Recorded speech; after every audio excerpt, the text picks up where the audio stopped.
quite as bad as eating broccoli. And it's not quite as painful as having to run a mile in gym class. And they start making a list of ways that this could be worse. And then they'll start to make a list of reasons why this is actually not an entirely undesirable task. Like, well, I could have given this a 1 if the room was a lot messier, but this is actually not a bad mess. I think I could clean this up. And pretty soon, they're starting to generate a list of reasons for why they might be open to doing this task. And now they've been convinced by somebody that they already like and trust more than anyone else on earth, themselves, as opposed to you having to try to persuade them. Now, if you do this too often, it will backfire, right? They will start to get wise to it and just say, 0. But what's interesting is the first time, nobody says 0, because you're not asking them to do something that sounds that miserable.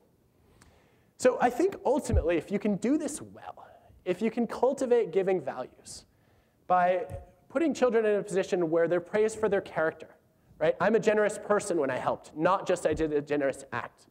Where you explain why helping is important to you, but you do that separately from the moments where you role model it. Where you do express disappointment and make them feel a little bit guilty when they have done something wrong or caused harm to somebody else.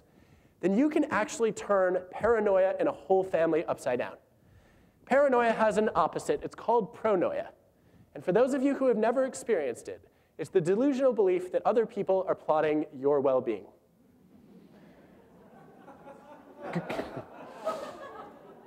If you are pronoid, you carry around an irrepressible fear that other people are going around behind your back and saying exceptionally nice things about you.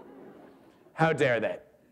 Well, I think if we're going to live in fear, instead of worrying that other people like takers are out to get us, it would be kind of neat if we could all live in fear that other people are out to help us.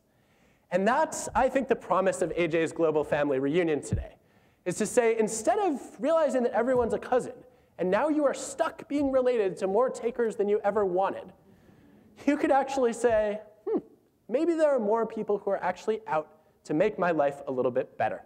Thank you.